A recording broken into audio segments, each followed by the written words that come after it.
नमस्कार, मी मयुरेश कोंडूर. माझा विशेषमध्ये तुम्हा सगळ्यांचं स्वागत. शेतकऱ्यांची कर्जमाफी, काही जण कर्जमुक्ती असा शब्द त्याला वापरतात, ती लवकरात लवकर व्हावी.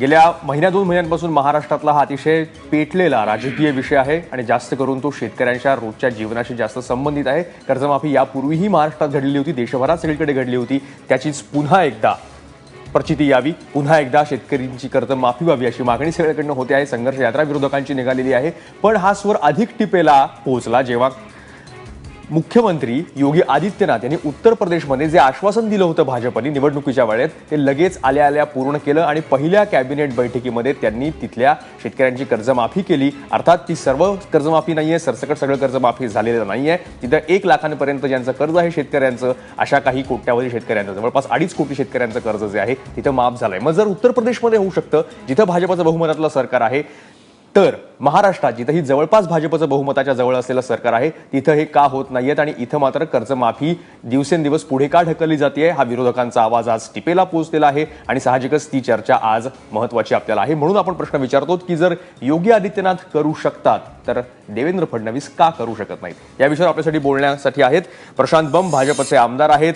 आज त्या विषयावर बोलत होते विधानसभेमध्ये, त्यांना बोलणं पूर्ण करू दिलं नाही, अर्थात त्यांना आज आपण इथं पूर्ण करू देऊयात संध्याकाळी. त्यानंतर शंभूराजे देसाई आहेत, त्यांचं भाषण सुद्धा आज विधानसभेतलं खूप गाजलं, कारण विशेषतः साताऱ्यातल्या शेतकऱ्यांच्या आत्महत्येचा विषय त्यांनी खूप पोटतिडकीनं मांडला. त्यासोबत राष्ट्रवादी काँग्रेसचे आमदार शशिकांत शिंदे आहेत, साताऱ्यातूनच तेही येतात. त्यासोबत काँग्रेसचे विदर्भातले आमदार आहेत सुनील केदार आपल्यासोबत आणि प्रताप आजबे आहेत, ज्येष्ठ राजकीय विश्लेषक. सुरुवातीला अर्थात प्रशांत बंब, तुमचाच हा प्रश्न की का जर योगी आदित्यनाथ करू शकतात तर देवेंद्र फडणवीस का करू शकत नाहीत? आणि तुम्ही तर आज विधानसभेमध्ये एक बॉम्बगोळाच टाकलात. पहिलंच वाक्य तुम्ही असं म्हणालात की कर्जमाफी होऊ नये म्हणून. असं सरकारचं पण मत आहे?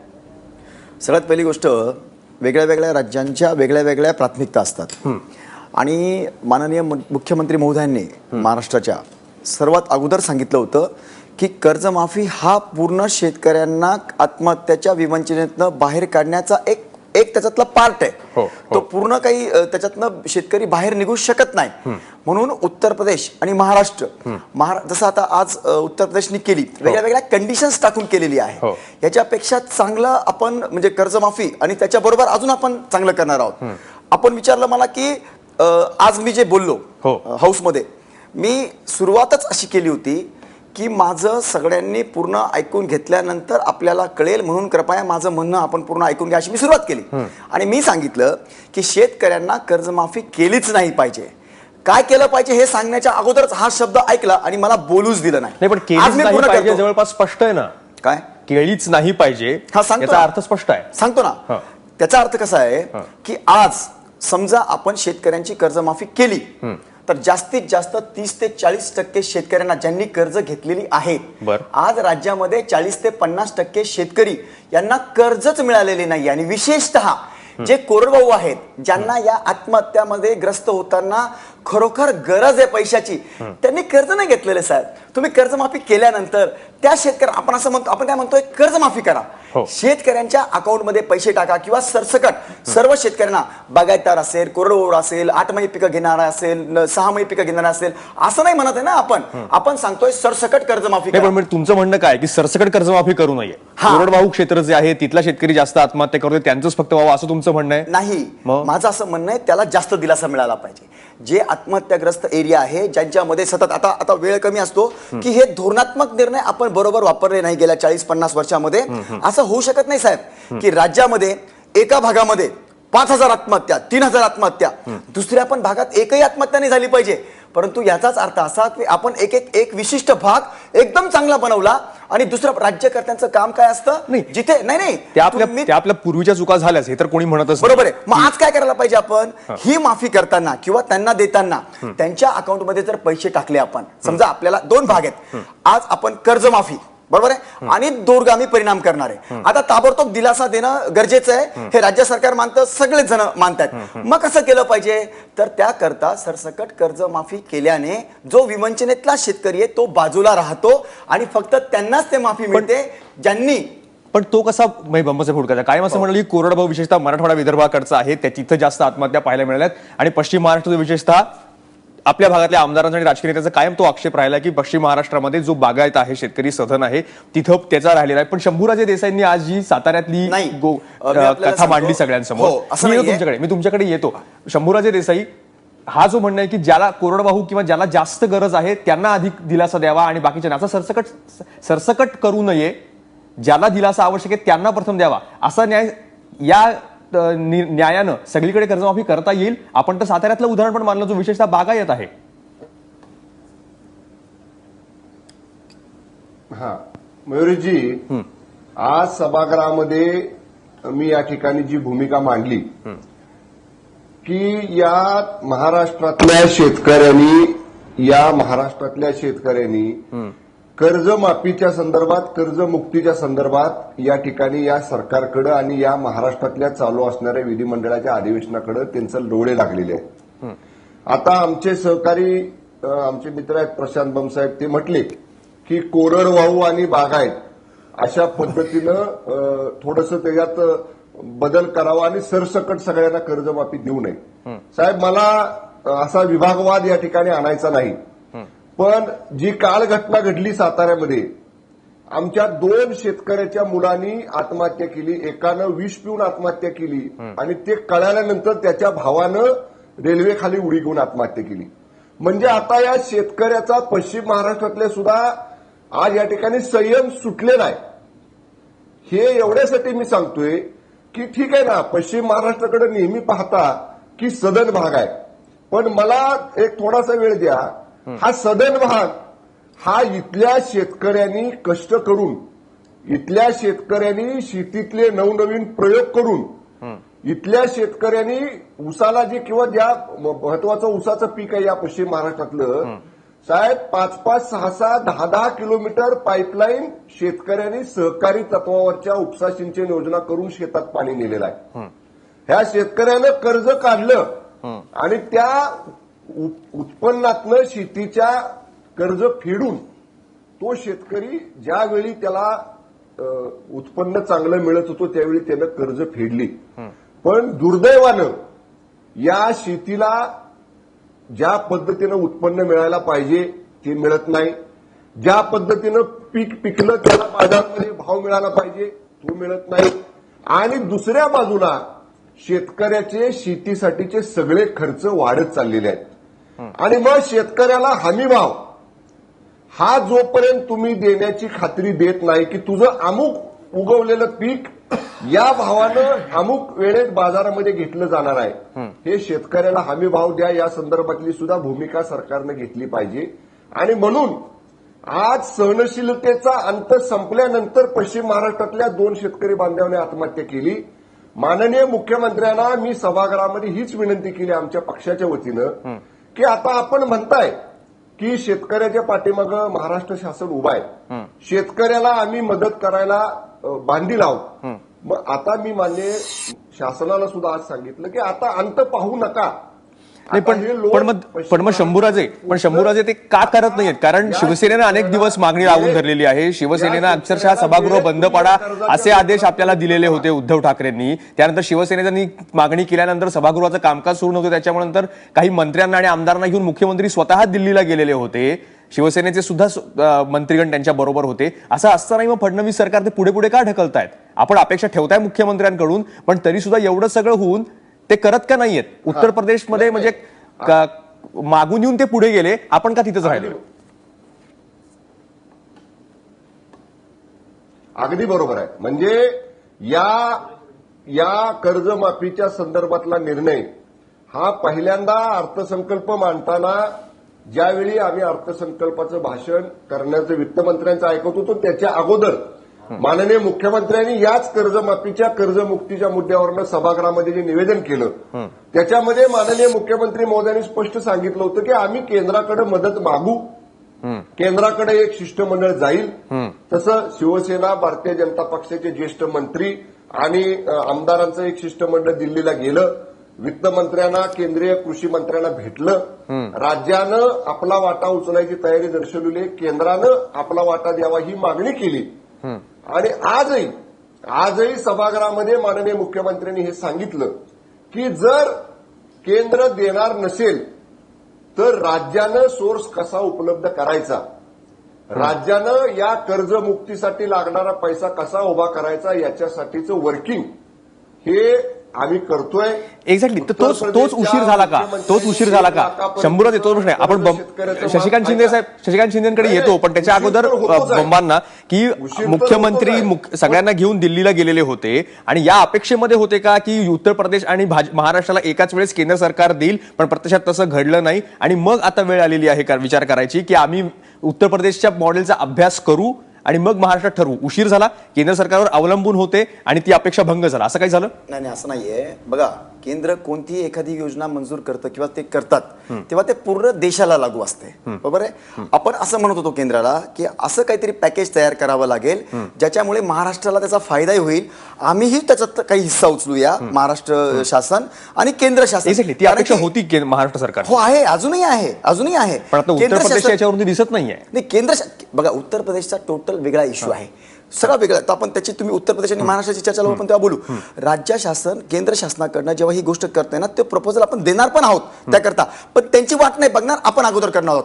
एक गोष्ट जे माझे मित्र शंभूराजे बोललेत ना, की एका विशिष्ट एरियाचा शेतकरी फार काबाड कष्ट करतो आणि त्यांनी फार केलंय. राज्यातला सगळाच शेतकरी काबाड कष्ट करतो.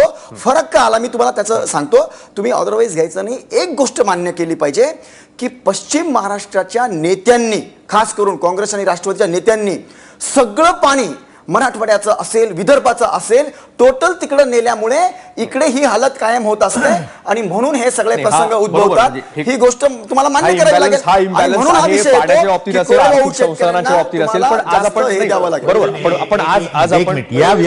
चर्चा होऊ शकत नाही, होऊ शकत. बरोबर. हे याचं कारण असं आहे ना की कुठल्याही खोऱ्यातलं पाणी दुसऱ्या खोऱ्यामध्ये नेता येत नाही. त्यामुळं असं आहे की गोदावरीचं पाणी असेल किंवा नर्मदेचं पाणी असेल किंवा कृष्णेचं पाणी असेल, ते एका खोऱ्यातून दुसऱ्याकडून नेण्या बंदी आहे. त्यामुळं सगळं पाणी पश्चिम महाराष्ट्रात मी नेलं हे म्हणणं चूक आहे. अशा पद्धतीची चर्चा, वेगळ्या विषयाकडे नेणारी चर्चा ही करणं रिजनल इम्बॅलन्सचा प्रश्न आता येऊ परत ही चर्चा चुकीची आहे. ज्या खोऱ्यातनं साहेब गोदावरी, आज जसं काका म्हणतायत ना, गोदावरी खोऱ्यातलं त्याच्यामुळेच ते उद्भवलंय. इश्यू तो नाहीये, पण त्याच्यामुळे हे इश्यू उद्भवलेत. आणि इश्यू तुम्ही आता काय बोलले, त्या खोऱ्यातलं पाणी वळवता येत नाही, पण वळवलं ना. अरे बाबा, 68 टीएमसी पाणी मराठवाड्याच्या हिश्श्याचं वळवून नेलं, त्याच्यामुळे हे झालं. जर तुम्ही ते ऐकणार नसाल तर असं कसं चालेल? एक मिनिट, आपण पश्चिम महाराष्ट्र विरुद्ध मराठवाडा विरुद्ध विदर्भ या मुद्द्यावर आपण हा जुना मुद्दा आहे. आपण परत मी शशिकांत शिंदेकडे जातो. शिंदे साहेब येतो मी, देसाई साहेब येतो तुमच्याकडे. शशिकांत शिंदेकडे जातो. शशिकांत शिंदे, उशीर झाला का आपल्याला, की असं वाटत राहिलं मुख्यमंत्र्यांना सुद्धा सभागृहामध्ये यापूर्वीच्या भाषणामध्ये पण बोलताना की केंद्र सरकार धावून येईल, मग युपी आणि महाराष्ट्र आणि बाकी सगळ्यांना एकदमच काहीतरी मदत होईल, आणि पण युपीने त्यांचा वेगळा फॉर्म्युला केला, अपेक्षा भंग झाला आणि मग आता युपीचा अभ्यास करायची वेळ आपल्यावर आली. उशीर झाला.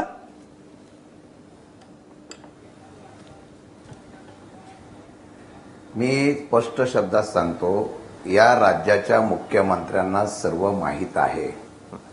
केंद्र शासनाने ज्या वेळेला 5% दादा निधी असलेल्या उत्पन्नाच्या दिलेला आहे, त्यावेळेला सांगितलं केंद्राकडून कुठल्याही प्रकारची कुठल्या ह्याला मदत महाराष्ट्राला मिळणार नाही, तुमचे निर्णय तुमच्या राज्यात घ्यावे, हे पहिल्याच दिवसापासूनचं त्यांचं तत्व आहे.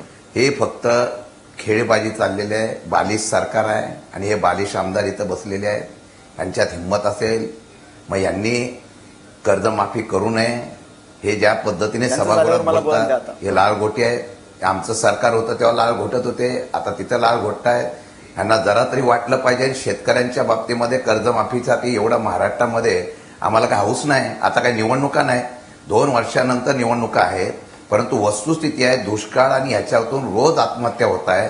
परवा मुख्यमंत्री तिकडे सभेला गेले चंद्रपूरला, त्या ठिकाणी त्या उमेश हाकट्टे म्हणून होता, त्यांनी आत्महत्या केली. आत्महत्या केल्यानंतर 3 तासानंतर पोलीस जात आहेत. ह्यांना जरा तरी जनमानाची नाही, जरा थोडाशी स्वतःची लाज वाटली पाहिजे. सभागृहामध्ये आम्ही बाहेर आहोत ना, आम्ही सद्मा त्या ठिकाणी संघर्ष यात्रा काढली, फिरलो आम्ही चांद्यापासून बांद्यापर्यंत. काय आमच्यावर टीका करायची ते करून द्या, पण माणसामध्ये शिरलो, बाजार समितीत गेलो, तिथं ज्याप्रमाणे नाफेडची खरेदी बघितली, बारदान नाही, हे सरकारचा कंट्रोल आहे. आणि हे बारदान वगैरे नसल्यामुळे जे कमी दरामध्ये शेतकरी अडचणीत आहे हे यांना माहीत नाही. यांनी फिरून द्यायचं, ह्याच्यानंतर यांनी कर्जमाफी करू नये मी तर म्हणतो. पण तुम्हाला सांगतो, यांना एक दिवस, आज मुख्यमंत्र्यांचं स्टेटमेंट आहे, हा त्यांची माघारीचे अपयश आहे. परंतु एवढ्या मधल्या काळामध्ये जितक्या लोकांनी आत्महत्या केली त्या पापाचे धनी हे होणार आहेत. त्यांना थांबवून त्यांचं मी कुटुंब बोलतोय. यांचे शाप यांना भोवणार आहेत. ठीक आहे. तुम्हाला खोटं सांगत नाही. प्रशांत आम्ही बम फिरलो, तुम्हाला उत्तर सुरू देत आहे. केलं बोला. आम्ही फिरलो त्यावेळेला सर्वसामान्य शेतकऱ्यांची जी व्यथा आणि कळकळ होती ती आम्ही पाहिली. आम्हाला राजकारण म्हणून नको, श्रेय घ्यायचं तर तुम्ही घ्या. उत्तर प्रदेशमध्ये दिले म्हणून सांगतात, मुख्यमंत्री आज सांगतायत तामिळनाडूने कोर्टाने सांगितलंय, राज्याला कोर्टाने सांगायची गरज नाही. हे मुख्यमंत्री या ठिकाणी बोलतायत, हेच मुख्यमंत्री सभागृहामध्ये परवाच्या दिवशी सांगतायत ठीक. कर्जमाफी आम्ही करणार नाही, योग्य वेळ आल्यानंतर करू. रोज तोच- आत्महत्या तोच- होत आहेत. तोच प्रश्न विचारूया. रोज त्या ठिकाणी अडचण आहे. प्रशांत आणि बम साहेब आत्महत्या की आम्ही कर्जमाफी उत्तर प्रदेश का मागितली? उत्तर 2 उत्तर प्रदेशकडे वर्ष बघावं झाली लागतं, होती. तामिळनाडूमध्ये कोर्टाने काय सांगितलं बघावं लागतं, मग कोर्टाने आम्हाला सांगून याचं सांगावं लागतं. अशी वेळ काय येते? बघा, आपण कधी काही बोलतो ना, त्याच्या काहीतरी आपले संकेत आणि मर्यादा असतात. आता जे शशिकांत भाऊ बोलले लाळ वगैरे, माझे यांना आव्हान आहे काय, माझ्या पूर्ण मागच्या 5 वर्षाचे रेकॉर्ड काढून बघायचे. माननीय भुजबळ साहेब असतील, माननीय दादा, सगळ्यांच्या विरोधात, प्रत्येक खात्याच्या विरोधात जितके विरोधक नसेल बोलले असतील तितकं मी जे आता बोलले. एक मिनिट माझी गोष्ट पूर्ण ऐकून घ्या. बरोबर आहे की ते नाही? असं पद्धत यांची बरोबर नाही. पहिली गोष्ट. आपण आणि यामध्ये तसंही लाळ बोलू. वगैरे ऐकून घ्या ना, तेव्हा सुद्धा मी त्यांना पूर्ण बाजू मांडून मी शेतकऱ्यांची. दुसरा विषय आपण आता काय बोलले की यांना कर्जमाफी करूच देऊ नये. हे जे आहेत ना, ह्यांची सगळी फसवणूक ही शेतकऱ्यांची करतायत. जरा सिरियसली लक्षात घ्या काय करतायत हे लोक. अहो, नका देऊ. हे लोक, एक मिनिट तुमच्या साहेब, यांना थांबवा. राज्याला शेतकरी पहिला साहेब, थांबवा. उमेशजी माझं पूर्ण ऐका. पहिले 1 मिनिट मला बोलून द्या. उमेशजी माझा पूर्ण होऊन द्या. त्यांचं मी ऐकलेलं आहे. अहो, माझं पूर्ण मी झालंच माझं नाही ऐकून अजून. द्या. माझं तुमचं पूर्ण ऐकायचं झालंच म्हणजे नाही. तुम्ही सभागृहात बोललेलं आहे, अख्ख्या महाराष्ट्राने बघितलेलं आहे. माझं तुम्ही पूर्ण जाऊन ऐका. बघा आता शेतकरी तुम्हाला काय करतायत ते. हे असेच रस्ता होता. मी तुम्हाला उमेशजी माझं पूर्ण होऊन द्या. यांचा प्रॉब्लेम एक माझे मुद्दा मला हे बघा, सांगा. माझा टर्न होता. या ठिकाणी पहिली गोष्ट. या शेतकऱ्यांचं एक- कर्ज शिवसेनेचे शंभूराजे आहेत. आज तुम्हाला सांगतो शंभूराजे आणि शिवसेनेने ठीक. जर त्या ठिकाणी तुम्ही शांत आक्रमकता बसतो. दाखवली असती, यांचं होऊन तर जाईल. यांना मला या बोलू द्या. सभागृहामध्ये त्या ठिकाणी कर्ज शशिकांतजी, मंजूर आपण करावं येऊया. लागलं असतं. शशिकांतजी, यांनी माघार घेतली. आपण त्या हीच मुद्द्यावर खरी येऊयात. म्हणतात अपयशाची त्यांना- पहिलं त्यांना कारण आहे. तुम्ही- उद्या सुद्धा सभागृहामध्ये यांनी शशिकांतजी, जिथली असं ऐकून घ्या. आम्ही याच्यावर लढाई करणार आहे. शशि- आम्हाला जर कर्जमाफी घेणार नसेल तर आम्ही बाहेर पडतो. हे सरकार राहणार नाही, परंतु सत्तेला चिटकायचं आणि मग शेतकऱ्यांचा कळवळा दाखवायचा. ठीक. प्रमुखांनी सांगायचं ठीक. हे चुकीचं आणि फसवं धोरण आता बंद ठीक. करा. ठीक. तुम्ही नाही एक- दिलं. एक- या देशात पहिली एक घटना छोटासा- घडली आहे. नाही, नाही, एक- शेतकरी संपाव येऊया. जातोय. हे जे वेळा गांभीर्याने आपण जर ऐकून घेणार घ्या. नसाल तर जेवढ्या सत्तेवर बसलेले आहेत, आम्ही येतो एक छोटासा ब्रेक घेऊयात आपण. शंभूराजेंना पण काही मुद्दे मांडायचे, सुनील केदार अजूनही, कारण विदर्भाच्या विशेष त्यांना मुद्दे मांडायचे असतील. एक छोटासा ब्रेक घेऊयात, लगेच परत येतो आहे. अतिशय जिव्हाळ्याचा प्रश्न आहे, केवळ शेतकऱ्यांचाच नव्हे तर आपण जे शेतकऱ्यांनी केलेल्या कष्टावर पोहोचले जातो त्याही प्रत्येकाच्या जिव्हाळ्याचा हा विषय आहे. म्हणून प्रत्येकजण पोटतिडकीनं बोलतोय. एक छोटासा ब्रेक घेऊयात, लगेच परत येतोय. तुम्ही पाहत राहा एबीपी माझा.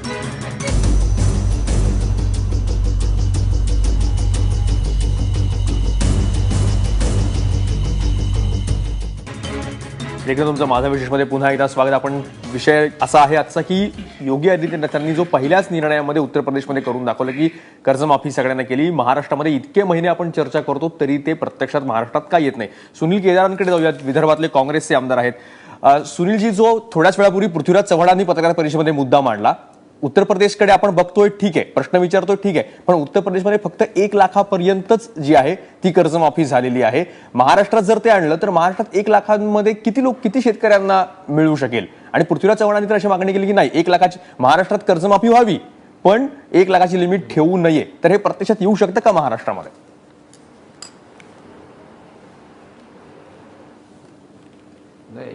नमस्कार. याच्या अगोदर सुद्धा कर्जमाफी झाली होती, त्यावेळेस महाराष्ट्रात सरसकट कर्जमाफी आपण केली होती. माझा एवढाच त्या ठिकाणी आपल्या चॅनलच्या माध्यमातून सगळ्या लोकांना सांगण्याचा प्रयत्न करतो आणि विशेषतः सरकारला हा प्रेस्टिज करू नये. आता यावेळेस प्रतिष्ठेचा विषय न करता शेतकऱ्याचा जीवनमानाचा हा प्रश्न आहे आणि म्हणून याच्यामध्ये कृपा करून कोणी प्रेस्टिज करू नये. यावेळेस तर्क वितर्क, व्याकरण, वेगवेगळे जस्टिफिकेशन, वेगवेगळे त्या उदाहरणं, वेगवेगळे कारणं सांगण्याची वेळ नाही. कारण 31 मार्च आटोपलेला आहे. नवीन आपल्याला मुलगामध्ये पेरणी शेतीच्या कामाला लागायचं आणि या सगळ्या याच्यात होरपळून पडू तर शेतकरी पुढच्या वर्षी शेती पेरण्याच्या दृष्टीकोनातून मोठा प्रश्न निर्माण होऊन जाईल. अशा वेळेस आत्महत्या वाढू शकतात असा त्या ठिकाणी आमचा कयास आहे. म्हणून सगळ्या राज्यकर्त्याला एवढंच सांगणं आहे की यावेळेस सगळ्या लोकांनी कुठल्याही प्रकारे स्वतःचा त्या ठिकाणी एक प्रतिष्ठेचा विषय न करता याच्यामध्ये राजकारण कोणाला कोण प्रतिष्ठा मिळेल, कोणाला त्याचे ते क्रेडिट मिळेल, हे सगळं बाजूला ठेवलं पाहिजे. शेतकरी आणि शेतमजूर यांचा विचार करता नाही, यावेळेस सुनीलजी शेतकरी आणि शेतमजुरांचा विचार पहिल्यांदा केला पाहिजे या संख्या नाहीये. आपण त्या गणिताविषयी बोलतो, प्रत्यक्षात येण्याविषयी. कारण आता युपीचा प्रश्न आहे. युपीमध्ये सांगतात 2.5 कोटी शेतकऱ्यांना मिळाला, 3600 कोटी रुपये त्यांना द्यावे लागले. पण 1 लाखाची मर्यादा आपण महाराष्ट्रात आणली. एक मिनिट साहेब एक बोला. साहेब माझी अजूनही आपल्याला सांगणं आहे की 1 लाखाची मर्यादा करायची की 2 लाखाची करायची की किती करायची की 5 एकराला द्यायची की 10 एकराला द्यायची, हा सगळा विषय तर बाजूला सारला पाहिजे. महाराष्ट्रामध्ये आज शेतकरी होरपूर्ण आहे आणि महाराष्ट्राला पहिलेपासून काँग्रेस पक्षाकडनं राष्ट्रवादी काँग्रेस, समाजवादी पक्ष आणि रिपब्लिक पार्टीकडे सांगणं आहे की सरसकट आपण शेतकऱ्याची कर्जमाफी करा. आम्ही काय म्हटलंय, 7-12 कोरा करा. आणि ह्या गोष्टीला अनुसरून शासनाने आता तशा प्रकारची घोषणा करणं गरजेचं आहे, केली पाहिजे असा त्या ठिकाणी आमचा आग्रह आहे. आणि ह्या महाराष्ट्रातला हा शेतकरी शेतमजूर आपण जिवंत ठेवला पाहिजे, अन्यथा येणारी पिढी आपल्याला माफ करणार नाही अशा प्रकारचं आमचं ठाम. आपण आसबे सरांकडे, आसबे सर, सरसकट कर्जमाफी करा असं सगळ्यांचं म्हणणं आहे. प्रशांत बंबांचं म्हणणं आहे की नाही, सरसकट करता येणार नाही. ती निवडक ज्यांना येतो मी सुनीलजी की त्यांनी त्यांचा मुद्दा तर मांडलेला आहे. तर मग सरसकट या सगळ्या गणिताकडे लक्ष द्या. जवळपास प्रशांत बंबला माझं एवढंच प्रशांत बंबला माझं बरं पूर्ण करा सुनीलजी, तुमचं माझं एवढंच सांगणं आहे की बम साहेब, आपण आपली सगळं त्या ठिकाणी कारणं, त्या कॅल्क्युलेशन, आपण आपले सगळे कारणं, आपले सगळे कॅल्क्युलेशन, आपले सगळे गणित हा शेतकरी जिवंत राहिल्यावरच त्या ठिकाणी मांडता येईल की नाही. पण आज तो जिवंत तर राहिला पाहिजे, कारण आज त्या ठिकाणी हा अत्यंत महत्वाचा विषय होऊन पडलेला आहे. आणि ही गोष्ट शेतकरी निसर्गाशी 2-2 हात करून सुनीलजी यात बिलकुल शंका नाही. त्यासाठी आपण चर्चा करतो. कारण द्यायचे तर निसर्गाला गवसणी घालण्याची ताकद बरोबर आणि योजना आहे, त्यासाठी आपण चर्चा करतो. आसबे सर, मी तुमच्याकडे येतो की जी सरसकट करणं शक्य आहे. जर महाराष्ट्रात युपीचा फॉर्म्युला आणायचा झाला तर 1 लाखाचं देऊ नये असं सगळ्यांचं स्पष्ट म्हणणं आहे. जर सरसकट सगळ्यांना द्यायचं म्हणजे जवळपास 1,36,00,000 खातेदार महाराष्ट्रातले, त्या सगळ्यांना द्यायचं झालं. आपण 2009चं उदाहरण आपल्या समोर आहे. त्यानंतरही आपण खूपदा चर्चा झाली होती, अनेक गोष्टी पण समोर आल्या होत्या की मग जे सधन आहेत, जे अनेक वर्ष कर्ज फेडतायत त्यांना सुद्धा माफी मिळते आणि पुन्हा एकदा रिजनल इम्बॅलन्स कर्जमाफीमध्ये सुद्धा येतो. तर हे सगळं गणित जुळवायचं कसं? राजकीय आवेश एका बाजूला, पण प्रत्यक्ष गणित जुळवायचं कसं जर युपीचा फॉर्म्युला आणायचा असेल तर? बघा, मला माझी थोडीशी वेगळी मत आहेत. बरं. आणि तुम्ही जे प्रश्न विचारले त्या फॉर्मॅटमध्येच ते उत्तर असेल असातला भाग नाही. पहिली गोष्ट अशी आहे की जर शांतपणे आपण समजून घ्यायचं जर ठरवलं तर 90 शेतकऱ्यांच्या आत्महत्याला सुरुवात झाली. 90 म्हणजे जेव्हा मुक्त आर्थिक धोरण आपण स्वीकारलं तेव्हापासून. बरोबर. त्या 95 ते आत्महत्या शेतकरी करायला लागले. ह्यामध्ये काय आहे की ज्यावेळेला शेतीमालाचे उत्पन्न होतं, आता खुली अर्थव्यवस्था केल्यामुळे सगळ्या जगाचे परिणाम जे आहेत ते शेतीच्या मालावर आपण भोगावे लागले. बरोबर. आता प्रत्येक वेळा ज्या वेळेला कांद्याचं उत्पादन जास्त झालं, आपण निर्यात केली पाहिजे, ती निर्यात करत नाही. उत्पादन कमी झालं, शेतकऱ्याला 2 भाव पैसे जास्त मिळतात, त्यावेळेला आपण बाहेरून आयात करतो. डाळीचं उत्पादन जास्त झालं, तोच प्रकार आपण करतो. आणि प्रश्न कसा आहे हे सगळ्यामध्ये, प्रत्येक गोष्ट इम्पोर्ट म्हणजे आज शेतकऱ्याच्या ज्या आत्महत्या होतात त्याला केंद्र सरकारचं धोरण, राज्य सरकारचं धोरण, मग कुणी असेल, गेल्या वेळेला काँग्रेसचं सरकार होतं, आज ह्याचं BJP सरकार आहे, पण ह्या राज्य सरकार त्यांचं होतं, राज्य सरकार ह्यांचं. दोन्ही सरकारची जी भूमिका आहे ती या शेतकऱ्याच्या याला जबाबदार आहे. त्यामुळं 97,000 कोटी साहेब, 70,000 कोटी रुपयाचं कर्ज माफ केलं तरी आत्महत्या थांबल्या नाहीत. का नाही थांबल्या? याचं कारण असं आहे की त्याचं जे मूळ दुखणं आहे, म्हणजे त्याला आज सगळ्या जगभरामध्ये शेतकऱ्यांना इतकी प्रचंड सबसिडी दिली जाते, त्याच्या लवलेस सुद्धा आपल्याकडे 1% सुद्धा सवलती आपल्याकडे दिल्या जात नाहीत.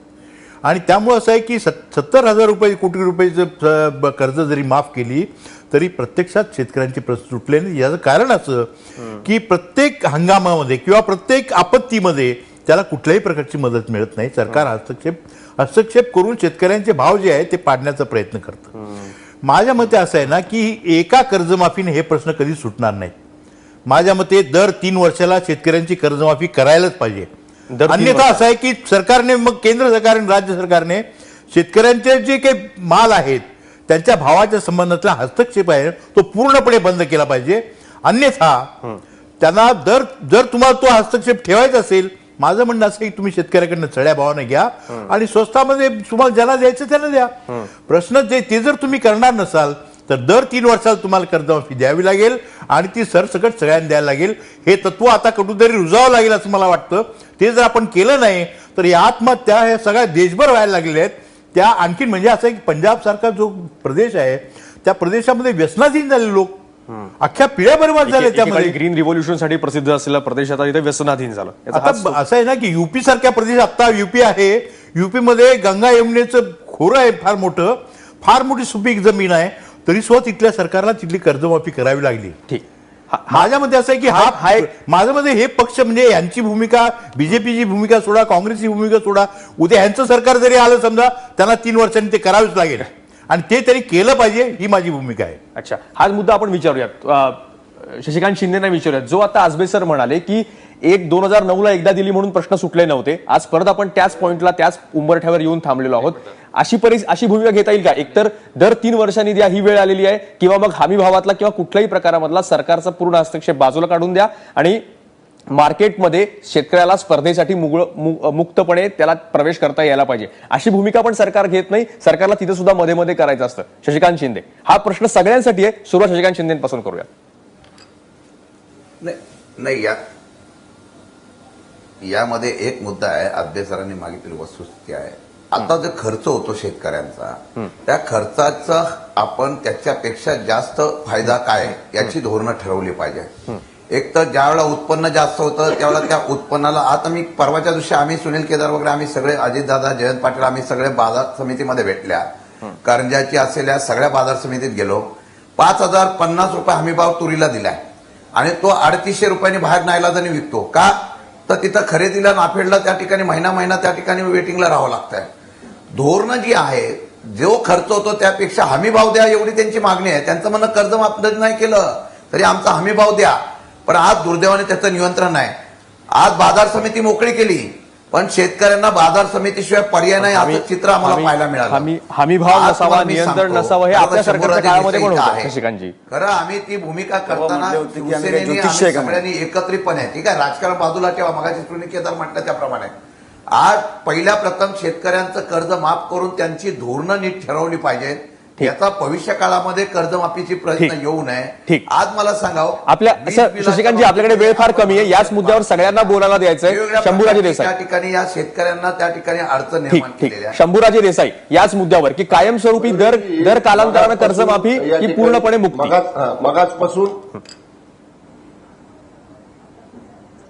मगाचपासून या ठिकाणी हात वर करत होतो, पण ठीक आहे, उशिरा संधी आपण दिली मला या ठिकाणी सुरुवात हे शेतकऱ्याच्या हमी भावासंदर्भात मी बोलणारच आहे, पण त्याच्या अगोदर मी मगाचपासून हात वर एवढ्यासाठी करत होतो की शशिकांत शिंदे साहेब माझ्या जिल्ह्यातले आहेत, आमचे चांगले मित्र आहेत, पण त्यांनी मगाशी सुरुवात करताना सांगितलं बालिश आमदार इथं बसलेत. हे कोणाला उद्देशून ते बोलले? आता इथं मी आहे, आमचे बंब साहेब आहेत, केदार साहेब आहेत, त्यामुळं हे त्यांचं जे वक्तव्य विधिमंडळातल्या सहकार्यांच्या बालिश आमदार बसले, पण ते नको, बोलले, आपण त्या भाषेमध्ये येऊयात नको, आपण जास्त मला उत्तर द्यायला तुम्ही त्यावेळेस संधी द्या, मी चुप्प बसतोय, माझी संधी. प्रशांत बमला बोललो, शंभूराजे मी मगाशी सुद्धा बोलताना सांगितलं की आता मला माहिती आहे, आता मी उत्तर देतो. तर आता हा शेतकरी जेव्हा शेतामध्ये काबाड कष्ट करतो, मी मगाशी सुद्धा आजबे साहेब म्हटले, तो मुद्दा मांडला की आज त्याला माहित नाही की मी उगवलेल्या माझ्या शेतीच्या उत्पन्नाला बाजारात नेल्यानंतर किती पैसे मिळणार आहेत.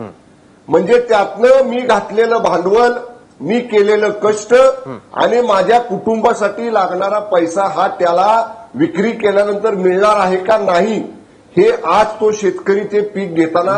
देसाई साहेब, आपल्याकडे वेळ फार कमी आहे, वेळ फार कमी आहे. माझी भूमिका आहे, मुद्दा आपण फक्त मांडला, सगळ्यांची भूमिका ही आहे की हमी भावासंदर्भामधला निर्णय हा शेतकऱ्याला हमी भावासंदर्भातला निर्णय घेतला पाहिजे. आणि आमची आजही भूमिका आहे की केंद्राकडे महाराष्ट्राचं शिष्टमंडळ गेलं, त्यांनी पैसे दिले नाही दिले हा विषय वेगळा. आज माननीय मुख्यमंत्री म्हणाले की केंद्राकडनं नाही मिळालं तर आमचं वर्किंग सुरू आहे. ठीक आहे. शिंदे साहेब जे म्हटले ना की आपण ठीक शिवसेनेला आहे, आक्रमकता आपण दाखवायला आपण पाहिजे. अपेक्षा करूयात की आज ते हाऊस आज फ्लोअरवर आपण अपेक्षा करूयात हाऊस फ्लोअरवर जे म्हणाले मुख्यमंत्री प्रत्यक्षात येईल सुनील केदार एकदम थोडक्यात हमी भावावरचं पूर्णपणे नियंत्रण काढून टाकावं की दर 3 वर्षांनी कर्जमाफी द्यावी. सुनील केदार माझा नाही साहेब माझं पहिले म्हणणं की एक केळवानी प्रकार थांबवला पाहिजे की ते शेतकऱ्याला 1 लाख रुपयापर्यंत कर्ज आणि लहान कर्ज विदर्भ मान्य. कर्ज शेतकऱ्याला मध्ये वाटणी करणं हा केळवानी प्रकार हा धूर्त प्रकार इमिजिएट त्या ठिकाणी आपण टाळला पाहिजे. शेतकऱ्याला वाटण्याचा प्रकार डिवाइड अँड रूलचा विषय करू नये. आणि राहिला प्रश्न असा मी प्रताप वाजपेयी साहेबांसोबत बिलकुल 100% सहमत आहे की दर 3 वर्षाने शेतकऱ्याला कर्जमाफी करावं लागेल कारण शेतकरी हा निसर्गासोबत 2-2 हात करून त्या ठिकाणी आपला उदरनिर्वाह आणि शेती करत असतो. निसर्ग हा कोणाच्याच हातात नाही. त्या ठिकाणी निसर्गाचा लहरीपणा सोचून शेती करणं आणि स्वतःचा व्यवसाय करणं हे अत्यंत अवघड काम असतं आणि अशा वेळेस निसर्गाच्या माध्यमातून होणारा नुकसान हे राज्य शासनानं स्वतःचं राज्य शासन म्हणून की केंद्र शासन स्वतःचं कर्तव्य. ठीक आहे, आपला मुद्दा समजला. अगदी शेवटची काही सेकंद आहेत. प्रशांत तुमचं म्हणणं काय आहे? दर 3 महिन्यांनी कर्जमाफी दर 3 वर्षांनी कर्जमुक्ती. मला बघा मी तुम्ही सांगितलं मला माझं गोष्ट ऐकून घ्या. पूर्ण करा, लगेच पूर्ण करा. राज्यकर्त्यांचं काम काय असतं आपल्या देशामध्ये जे आपण शेतीप्रधान देश म्हणतो त्या शेतीला व्यवस्थितरित्या सगळीकडे सारखं पाणी जर दिलं तर कर्जमाफीची कधीच गरज पडणार नाही. शेतकऱ्यांना फक्त पाणी आणि वेळेवर वीज पाहिजे. आम्ही तेच सांगतो वेळोवेळी. हे जे म्हणतात ना हे असंच म्हणणार आहे. यांची प्रयत्न काय माहिती का पुन्हा पश्चिम महाराष्ट्रामध्ये यांनी ज्या वेगवेगळ्या नावांनी कर्ज घेऊन ठेवलेले आहेत पुन्हा तोच प्रयत्न चिडलेत सगळे. आता त्यांच्या खिलाफ बोलले. यांचेच नेते बोलले होते मागे काय हमी भाव आम्ही देऊ शकत नाही का बरं आम्ही काय ज्योतिषी आहे का? मध्ये नका बोलू आता पश्चिम महाराष्ट्रामध्ये मत मागायला जाऊ नका. अरे काय राव पश्चिम महाराष्ट्रात मत मागायला जाऊ येतो, नका. शिंदे साहेब, आम्ही शिंदे तर साहेब येतो. समान विकास करतोय. कुठं काय करता अरे आम्ही समान विकास करतो. मध्ये बोलले का तुम्ही? आता बालिश कोण आहे? मोदी आणि मध्ये बोलणारे आमदार बालिश गंभीर व्यवस्थित बोलणारा बालिश हे सांगा. तुमची ऐकून घेण्याची हिंमतच नाहीये. तुमची ऐकून घेण्याची हिंमत नाहीये. मला एक सांगायचंय तुमचे नेते जेव्हा हमी मामाच्या बाबतीत बोलत होते ते काय मी काय ज्योतिष आहे का होऊ शकतं असं बोलायचे. आज तुम्ही जे बोलतायत ना जसं काही आम्ही 50 वर्ष राज्य केलंय 50 वर्ष राज्य तुम्ही करून या ठिकाणी आणून ठेवलं की शेतकरी एका विभागामध्ये 4-4 हजार आत्महत्या करतात. कुणीच आत्महत्या नाही केली पाहिजे परंतु अशा याच्यावर भाषण देऊ लागले. अधिवेशन संपलं तुमच्या मतदारसंघात जाऊन तुमच्या शेतकऱ्यांना भेटा. जेव्हा शेतकरी अरे आज तुमच्या नावावर व्हॉट्सअपवर निषेध किती होतो तो बघा पहिला. आजच्या आज लोक तुमच्याबद्दल काय बोलायला लागले बंब. शशिकांतजी ऐकायची सभा ठेवा जरा. ठीक आहे नाही आपण या नाही प्रशांतजी थांबा. प्रशांतजी आपण या शब्दांमध्ये आपण चॅनलवर मला सांगा तुम्ही हे बोल आता जेव्हा तुम्ही सांगितलं त्या शब्दांकडे जाऊयाच नको. आपण वेळच नाही आपल्याकडे. दुसरी गोष्ट आज साहेब मी तुम्हाला त्याचं तुम्ही या मुद्द्यावर फक्त सांगा. सांग वेळ आपली संपली आहे. मी तुम्हाला जास्त देतोय की जसं आजबे सर म्हणाले दर 3 वर्षांनी कर्जमाफी द्यावी अशी वेळ आपल्यावर आलेली आहे. त्या हमीभावापासून सगळ्या गोष्टींवरनं सरकारची लुडबुड हस्तक्षेप बंद करून एकदा पूर्णपणे नियंत्रण मुक्त सगळी सिस्टीम तयार करायची आहे. ठीक आहे आजबे साहेब म्हणतात ना 1-2 वेळेस तसं करावं लागेल पण आपण 10 ते 12 वर्षाचा जर प्लॅन तयार केला व्यवस्थितरित्या सर्व शेतकऱ्यांना सदन करण्याचा आणि तो निसर्गात संपदा आपल्याकडे इतकी आहे ती जर आपण व्यवस्थितरित्या प्लॅन करून केली आपल्याला 10 वर्षानंतर अजिबात कर्जमाफी उलट मी तुम्हाला सांगू असं पाहिजे होतं की 4 लाख कोटीचं कर्ज नाही 20 लाख कोटी माझ्या तिजोरीमध्ये जमा असले पाहिजे होते. हे राज्यकर्त्यांनी केलं पाहिजे होतं. हे 50 वर्ष त्यांनी ते धंदे केले आणि कर्जामध्ये डुबवलं. आज भाषण देऊ लागले जसं काही तुम्ही आम्ही 50 वर्ष आपण पुराणातली वांगी पुराणातच ठेवूयात. जे सगळे एकदम आवाज सगळ्यांचा वाढला शब्द काही वापरले गेले. आपण अपेक्षा करूयात की शेतकऱ्यांसाठी जी पोटतिडीक आहे त्यातून तो आवाज वाढला. ती कोणाचे वैयक्तिक काही नव्हता हे आपण बाजूला ठेवूयात. ते पोटतिडीकच बोलत होते मनापासून. पण दुसरीकडे जो मुद्दा आजबे सरांनी सुद्धा मांडला आपली परिस्थिती आपण कशापासून आलो 2009ला सुद्धा कर्जमाफी झाल्यावरही खूप आत्महत्या थांबल्या तर अशातली गोष्ट नाही. आपण पुन्हा त्याच मुद्द्यावर येऊन थांबलो त्याच ठिकाणी येऊन पोहोचलो त्याच वळणावर येऊन थांबलेलो आहोत. विचार करायची वेळ झालेली आहे की कशा प्रकारे पुढचा जो 12, 15, 50 वर्षांचा जो रोडमॅप असेल तो कशा प्रकारे तयार करता येईल. एकेकाळी कर्जमाफीला किंवा कर्जमुक्तीला आपण अपवाद म्हटलं होतं. आता तो नियम करण्यापर्यंत वेळ येऊन पोहोचलेली आहे का हे योग्य आहे की अयोग्य आहे. आणि जर खरोखर नवी क्रांतिकारक पतपुरवठाची सिस्टीम असेल किंवा सगळं नियंत्रणमुक्त पूर्ण बाजारपेठ असेल ती जर होणार असेल आणि शेतकरी सुद्धा त्याच्यामध्ये व्यवस्थित त्याला तयार करून जर पाठवलं जाणार असेल तर आपण तो रोडमॅप करणार आहोत का? ज्यावेळेस हे सगळे आपले लोकप्रतिनिधी चर्चा करायला बसतील त्यावेळेस असा आरडाओरडा ते करणार नाहीत आणि खरोखर भविष्यासाठी एक निश्चित रस्ता ते तयार करतील. तुर्तास आपण युपीकडे बघूयात आणि अपेक्षा करूयात की महाराष्ट्रातल्या शेतकऱ्याला आत्ता काही काळ का होईना लगेच दिलासा मिळेल आणि फडणवीस सुद्धा योगी आदित्यनाथांसारखा निर्णय लवकरात लवकर घेतील. एक छोटासा ब्रेक नाही, थांबूच या चर्चेमध्ये. आपले सगळे जे सहभागी मान्यवर या चर्चेमध्ये सहभागी झाले त्यांचे मी आभार मानतो. तुम्ही पाहत रहा एबीपी माझा.